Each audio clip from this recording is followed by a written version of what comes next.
Assalamualaikum. Welcome to Kalam Learning Center. I, Safia Razia, your English coach, is here who is going to solve the PYQs with you. PYQs means the previous year questions, which is very essential for your upcoming entrance exam. So I hope you have already prepared well. Chale, let's start. In this series, I am going to cover tenses, direct, indirect, and active and passive voice. The first one is, as you see, question number 1 based on tenses. The first part is tenses. My plane dash at 5 p.m. on Monday. I don't need call a taxi. My friend dash me to the airport. Now here 4 options are given. This question was asked in 2022. Now see, my plane, it means the schedule is given here, and you remember what I taught, that the simple present tense tells us our daily routine, habitual action and schedule, even the fact. So it means it is simple present tense. My plane leaves at 5 p.m. on Monday. I don't need call a taxi. My friend is going to take is progressive tense, is going to take me to the airport. So option C is your correct answer. Now look the second question. Second one is choose the correct tense. I dashed this film several times. Now which tense it is? As you know, saw, has been seen, have been seen is given here. I have seen this film. I के साथ we always use have or has. तो ये कौन सा tense हुआ? Bracket में verb दिया गया है, verb is see, S double E. So see का हमें best option, best form select करना है tense wise. I have seen this film. Answer is again C. I have seen this film several times. मैंने ये film कई बार देखी है. ये क्या है? जब कोई काम कंप्लीट हो जाता है प्रेजेंट मोमेंट में, तो वो क्या होता है? You remember that is present perfect tense. Present perfect का आपको स्ट्रक्चर भी याद होगा. Subject plus have has plus verb की third form plus object. That was the structure which I told. It tells the action starts in the past and completed in the present moment. So this is the C option is question number 2. Now what is question number 3?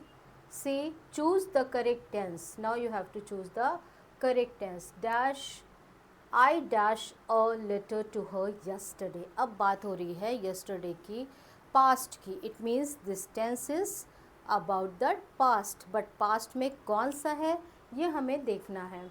Had sent आपको वो form दी गई है, उसका आपको option decide करना है. Based on this sent different forms बनाने हैं वो टेंसेस के. I had sent, I have sent, was sending or sent. Because we are talking about yesterday, so this action took place just before only. मतलब वक्त पिछले time, जैसे ही वक्त गुजरा उस टाइम पे क्या हुआ. Like I sent a letter to her. हमने कल, बीता हुआ कल बता रहा है कि हमने कल उसको लेटर भेजा है. I sent a letter to her yesterday. जब यस्टरडे की हम बात कर रहे हैं, इसका मतलब वो बीता हुआ कल है. तो आई सेंट अ लेटर. अब यस्टरडे है, बहुत ज़्यादा नहीं पास्ट है, तो हम उसमें क्या लगाएंगे? Option D is correct. I sent a letter, just second form of the verb you have to use for simple past. This tense is based on simple past. Okay, now next is question number 4. He, she has been studying in an engineering college. Which tense is this? कौन सा tense है ये? He, she, has been. He और she दोनों में से अगर हम किसी एक को भी ले लेते हैं. Has been studying in an engineering college. Has been studying मतलब उसने पढ़ना शुरू किया था और वो अभी तक पढ़ रहा था। तो ये मतलब हैज़ बीन स्टडिंग, वो अभी तक पढ़ रहा है। ठीक है, उसने पढ़ना शुरू किया था बट अभी तक पढ़ रहा है। Action started in the past and continued in the present. You remember what did I teach that one, that was the present perfect continuous tense. इसमें मैंने आपको बताया था कि the action starts before the certain point of time in the past, in the present मतलब present से कुछ पहले वो शुरू हुआ, और फिर वो पास्ट वो प्रेजेंट से कुछ पहले शुरू हुआ मतलब पास्ट में शुरू हुआ और प्रेजेंट में वो कंटिन्यू हो रहा है। तो ये है, उसमें हम लगाते हैं सब्जेक्ट हैज़ और have plus been plus verb ING form, and this is the structure based on it. This is present perfect continuous tense. Now all the details which technical things I am telling you, grammatical कि कहाँ पे कैसे structure बनाना है, क्या करना है, ये सारी चीज़ें मैंने अपने डिटेल लेक्चर्स जो हमारे इस प्रोग्राम के थे आगाज़ के, आपको अभी भी ये अवेलेबल, मतलब आप लेना चाहें तो it's good that you can by this one. हमारा डिटेल लेक्चर, हमारे टेस्ट सीरीज़, हमारे सारा कुछ आपको DPPs, everything is available on this Agas program, which earlier it was 4,000 something, but presently you are getting an offer and it is in 399. You can buy it, you can purchase it in 399, and definitely it is one of the best program because the teachers who are teaching here, they are the expertise of their own subjects. ऐसा नहीं है कि कोई भी पढ़ा रहा है, कोई फ्रेशर पढ़ा रहा है, सब अपने टाइम के बहुत ही एक्सपर्ट और बहुत ही एक्सपीरियंस टीचर हैं। सो दे जो प्रोग्राम है वो बहुत मेहनत से आप लोग के लिए तैयार किया गया है। उसके कॉस्ट पे मत जाइए, कॉस्ट आपके लिए रखी गई है ताकि आप उसको ईज़िली फ़ायदा उठा सकें, उससे बेनिफिट उठा सकें। कम से कम जो हम लोगों ने मेहनत की है वो आप तक पहुंच सके, इसलिए उसकी कॉस्ट कम रखी गई है, और आपको मज़ीद आपको कॉस्ट और कम हो जाएगी अगर आप उसमें ये हमारा कूपन कोड लगा देंगे AMUJMI25। अगर आप ये लगाते हैं तो you will get more 25% discount. तो आप समझ सकते हैं कि आपको ये कितने में मिल जाएगा। So I would prefer that you buy it and then you can go through of all the subjects details study. Okay, now let's continue. Questions number 5th, select the present perfect tense. present perfect tense अभी मैंने आपको बताया has have plus verb की third form. अब इसमें से कौन सा है? I have my friends, I have had a great time in vacation, I'm having a good time, I have been trying and to win a medal. I have my friends. Select the present perfect tense. I have had a great time. आपको third form भी use करनी है has और have के साथ। तो ये आपका उस हिसाब से आंसर क्या है? B is your correct answer, which is present perfect tense. Now question number 6. I shall meet you tomorrow. Shall or will, it indicates that we are talking about the future, and regarding future I told you shall will plus verb की first form then object. तो यहाँ पे क्या है ये I shall meet you tomorrow, which tense it is? It is simple future, and this question was asked. See the year also mentioned over there, 2018 it was asked. If I don't tell, you can see the year is mentioned already. Okay, now next topic, as I told, I am going to cover 2-3 topics. The second one is reported speech, direct and indirect speech. आपको मैंने ये बताया है, जिन बच्चों ने मुझसे पहले पढ़ा है डिटेल स्टडी में, कि डायरेक्ट इनडायरेक्ट क्या होता है। जब हम स्पीकर की बात को उसकी के कोटेशन मार्क के साथ वैसे ही बोलते हैं एज इट इज़, तो वो डायरेक्ट स्पीच है। और उसके वर्ड्स को जब हम दूसरी तरह से बोलते हैं, किसी को रिपोर्ट करते हैं, तो वो इनडायरेक्ट स्पीच होता है। जैसे कि I play baseball with my friends.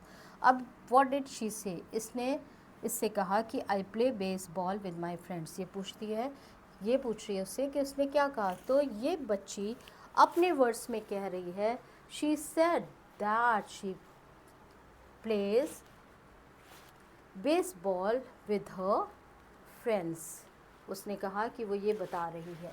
ठीक है, इस तरह के डायरेक्ट इनडायरेक्ट नरेशन को मैंने आपको रूल वाइज समझाया है कि अगर रिपोर्टिंग वर्ब, इसमें देखिए the teacher said to me may you pass, the teacher said to me, the teacher, अब ऑप्शंस दिए गए हैं, the teacher wanted me that I might pass, the teacher told me that I might pass, the teacher wished me that I might pass, and the teacher wished me that I might have been पास।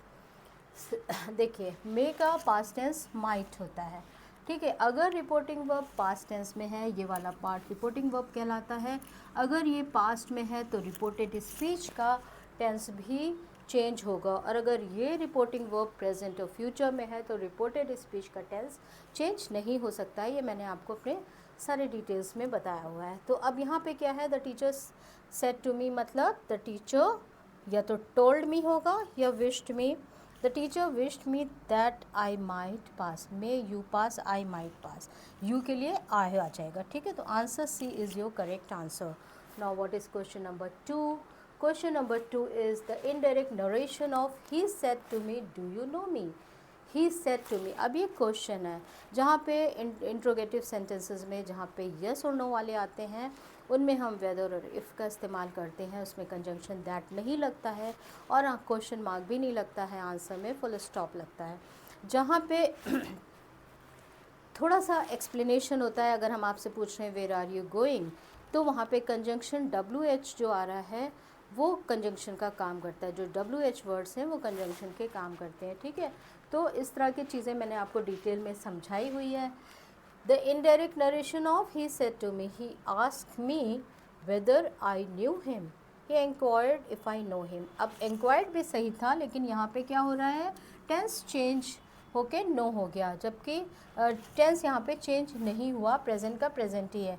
जबकि यहाँ पे अगर indirect बताते वक्त हमें देखना है कि रिपोर्टिंग वर्ब अगर पास्ट में है तो जो रिपोर्टेड स्पीच का ये वाला टेंस है ये किस में हो जाएगा, ये भी पास्ट में हो जाएगा।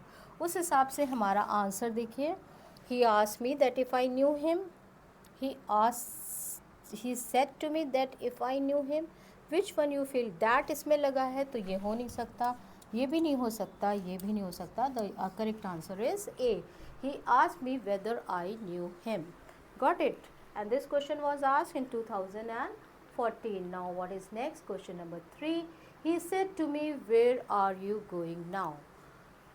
Just now I told where it needs little bit explanation. There we use WH words as conjunction. So he asked me where I was going. Now का क्या हो जाता है? Then. He asked me where I was going. He asked me where I am going then. He said to me where I was going now. Absolutely the answer is A. One is correct. In 2024 last year it was asked. आपको देखना है, आपको set to की जगह ask लगाना है question वाले में, इंक्वायर्ड लगाना है, इनमें से कुछ भी आप लगा सकते हैं और फिर आप ऐसे उसको ज्वाइन कर देंगे जो भी वर्ड है उसके साथ, उसमें बस अकॉर्डिंग टू द टाइम और एडवर्ब जो भी चेंजेस आपको करने होते हैं, टेंस में जो चेंजेस करने होते हैं वो सारा ध्यान में रखना है, ठीक है। Next question number 4, my mother said that she would speak here, my mother says I'll speak here, my mother said I speak here, my mother says I will speak here, my mother says I speak here। अब ये क्या है, ये my mother said that she would speak here, ये indirect speech है, इसको यहाँ पे डायरेक्ट में आपको चूज़ करना है कि कौन सा करेक्ट है। my mother said का क्या हो जाएगा, said ही रहेगा, रिपोर्टिंग वर्ब आप चेंज नहीं कर देंगे। तो my mother said I speak here और आई स्पीक हेयर, इसमें से देखिए कौन सा सही है। My mother says I speak here, which one you feel is correct. She would speak here, she would का क्या हो जाएगा, आई विल स्पीक हेयर। यहाँ पे विल अगर आप लगा दीजिए, यहाँ पे ये मिस हो गया है। My mother said I will speak here. This is your correct answer. It was asked in 2020. Okay, it was asked in 2020. Now next question number 5. Take the most appropriate direct form of the sentence. The teacher said to us, man is mortal. The teacher, अब जो fact होते हैं, जो universal truth होते हैं, उनमें हमें क्या करना होता है, ज़्यादा कुछ नहीं करना होता है, कोई टेंस चेंज नहीं करना है, उसमें सिर्फ हमें दैट लगा के अपनी बात कह देनी है. तो the teacher said to us that man was mortal. The teacher told us that man is mortal. इसका इजी रहेगा, तो आपका आंसर क्या है, बी इज़ करेक्ट. ठीक है. बस सेट टू की जगह आपको टोल्ड में कन्वर्ट करना है. अब ये क्या है, इम्पेरेटिव सेंटेंस है. इनडायरेक्ट स्पीच में जब हम इम्पेरेटिव सेंटेंसेस को चेंज करते हैं तो हम टू प्लस वर्ब लगाते हैं, उसमें भी टेंस चेंज नहीं होता. Commander said soldiers cease fire. The commander ordered the soldiers to cease fire. The commander pleaded the soldiers to cease fire. The commander said that cease fire. The teacher told us. That means also. So the correct one is this one. Or the commander ordered the soldiers to cease fire. A1 is correct. Now what is next? This is active and passive voice. In active and passive voice, what do we do? Suppose if I say I am teaching. So I am teaching means who is active here? I. And to whom I am teaching? You. So you are the object. अब इसमें subject मैं हूँ और object आप हैं. I am teaching you English अगर कहा जाए तो इसका मतलब ऑब्जेक्ट क्या है, इंग्लिश है. अब इस इंग्लिश को अगर हम ऑब्जेक्ट को सब्जेक्ट बना दें और हम कहें English is taught to you by me. English आपको पढ़ाई जाती है किसके ज़रिए, मेरे, और मैं पीछे हो जाती हूँ, तो ये क्या हो जाएगा, पैसिव वॉइस. इसी तरह से देखिए, be is the base form of is, are, was, वो, और ये past participle. Active and passive में सारा खेल इस be form plus past participle का होता है, जो टेंस वाइज आपको चेंज करना होता है. ठीक है. My sister cleans the house every day. My sister क्या करती है, क्लीन्स करती है. इसका मतलब ये सिंपल प्रेजेंट टेंस है. सिंपल प्रेजेंट टेंस का जब हम पैसिव वॉइस बना रहे हैं तो हम क्या कर रहे हैं, इस लगाएंगे अगर सब्जेक्ट सिंगुलर है, और आर लगाएंगे इफ अगर सब्जेक्ट प्लूरल है. मतलब यहाँ पे पहले तो यहाँ सब्जेक्ट से सिंगुलर था, माई सिस्टर क्लीन्स, इसलिए एस लगा था. अब ये सिस्टर उधर चली गई, the house is cleaned bye my sister. ठीक है, एवरी डे. तो ये हो गया पैसिव वॉइस. तो इस तरह से हम एक्टिव से पैसिव वॉइस बनाते हैं. इसमें टेंस वाइज हम चेंजेस करते हैं, जो मैंने अपने डिटेल्स लेक्चर्स में आपको पढ़ाया है. Now question number 1. Hari broke the window. Change the voice. The window has been broken by Hari. The window was broke by Hari. The window was broken by Hari. Window was broken by Hari. Hari broke the window. अब the window was broken, क्योंकि broke है तो was आएगा, was broken by Hari. Answer is C. ठीक है. Now next is next question is this one was asked in 2024. Now next question is someone has stolen my purse. किसी ने मेरा purse चुरा लिया. My purse is stolen. My purse has been stolen. My purse has been stolen by someone and my purse is being stolen. Is being stolen. Is being कब लगता है, जब continuous tense होता है तो हम उसमें being लगाते हैं कंटिन्यूटी को शो करने के लिए. ठीक है. someone has stolen, ये कौन सा टेंस है, प्रेजेंट परफेक्ट है. अब प्रेजेंट परफेक्ट का जब हम पैसिव बनाएंगे तो उसमें हैज़ बीन कहेंगे. तो my purse has been stolen by someone is the correct answer and this answer is C. Okay. Question number 3. Who teaches you English. जहाँ पे हु आता है वहाँ पे पैसिव वॉइस बनाने के लिए हम बाय हुम यूज़ करते हैं. By whom you are taught English. By whom English is taught to you. Who taught you English and whom do you taught English by her? By whom English is taught to you. Answer is B. Next is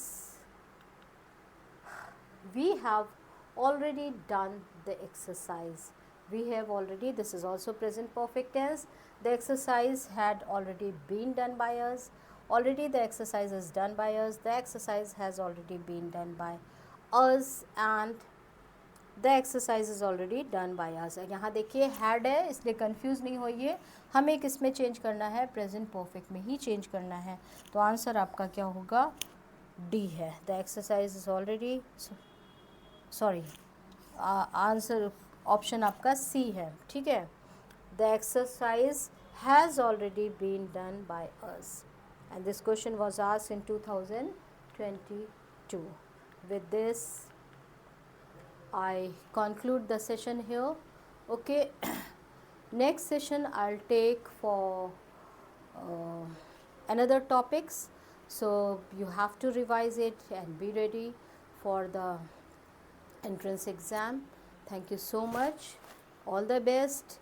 Study hard, do the best, and always remember, if you have to give your 100%, do the best and leave the rest to Allah. I believe in it, and I expect my students also that they should also follow the same, that you do 100%, you work hard and leave the rest to God or to Allah. Okay, thank you. Bye bye. Take care.